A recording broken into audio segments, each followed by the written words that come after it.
আজকে রান্না হবে ইঁচড়। এর জন্য দেখো কত বড় একটা ইঁচড় এনেছি। এই ইঁচড়টাই আজকে রান্না করব। তাহলে চলো দেখতে থাকো কি করে ইঁচড়টা রান্না করে তোমাদের বিউটি বৌদি। চলো তাহলে। এই দেখো বন্ধুরা, এবার এই যে ইঁচড়টা কাটবো, দেখতে থাকো তোমরা কিভাবে কাটছে তোমাদের বিউটি বৌদি। এই দেখো দেখো কি করে কাটছি।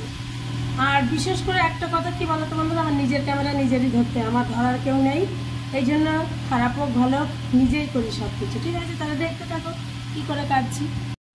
এই দেখো আমার বাচ্চা হয়ে গেছে, অর্ধেকটা নিয়েছি, অর্ধেকটা কেটে বেঁচেছি, কারণ অনেক বড় ইঁচড়টা। ঠিক আছে বন্ধুরা, তাহলে দেখো এটা কি করবো আপনি দেখতে থাকো। এই দেখো বন্ধুরা, এখন এই যে ইঁচড়টা এখন সিদ্ধ করে দিচ্ছি, দেখতে থাকো সিদ্ধ করছি। বন্ধুরা এবারে সিদ্ধ ইঁচড়টা জলটা ঝরিয়ে রেখেছি। এবার এই গোটা আলুটা একটুখানি ভেজে নেবো, ইঁচড়ে দিয়ে আলুটা দেখতে থাকো।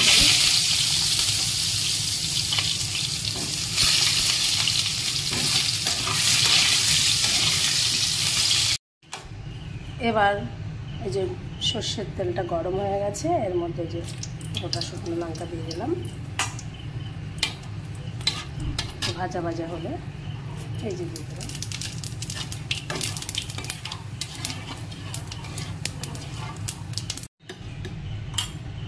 এবার এর মধ্যে এই যে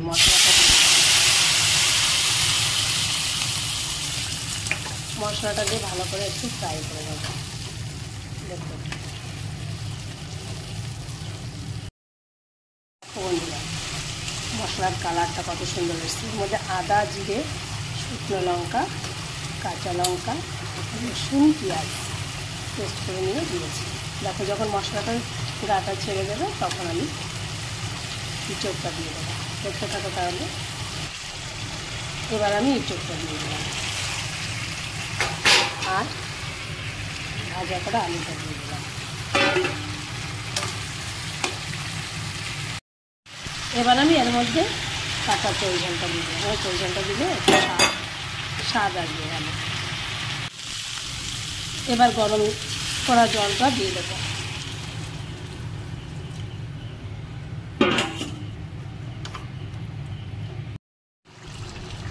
হয়ে গেছে আমার ইঁচড়ের তরকারি।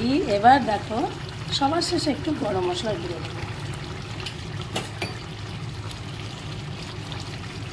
হয়ে গেছে আমার ইঁচড়ের তরকারি, দেখো কেমন হয়েছে। সবাই আমাকে কমেন্ট করে জানাও বন্ধুরা।